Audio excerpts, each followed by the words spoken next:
na fara ganin alamu sai mun fara karar da su sannan za su fara ba mu aure.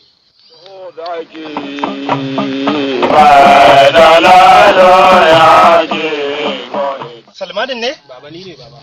Ashe dai ka samu shi sakon nan a wajen yarinyar ko? Baba na samu sakon ka baba. To shine. Ai wani labari can nake ji a wajen dai abokanai na dai haka. To baba. Nake jin labari ashe wai har taba ma kake sha ashe? Taba baba. Tab sosai ma? To wai ga ma baba. A gon abokai mana ji ne an ce har taba ma wai kake sha. Baba ina shan taba.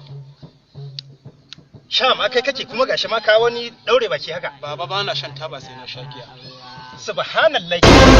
Ana shan giya sai na je gidan mata. Ha! Kai bayan giyar ma har da gidan rawa kuma inna lillahi. Baba zan boye ma ne? In na boye ma ai ba zan boye Allah ba. Baba har gidan yaro na je. Wai me kaka a gidan bursin haka? Limamin layin mamana. Limami kuma? Ai kawai ana da auren sai na tumfaya masa wuka. Inna lillahi. Ka kashe shi? Akan dambe baka ya ba? Kaga to wai dakata yanzu. Iyayenka ai suna raye ko?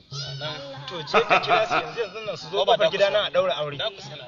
Yana nan? To je ka turo su zo a daura aure yanzu. Allah ya ba. Madalla baba, madalla baba. Allah ya taimake ka wallahi ka kwaci kanka. Wannan tsofaffin su ne. Oh my God.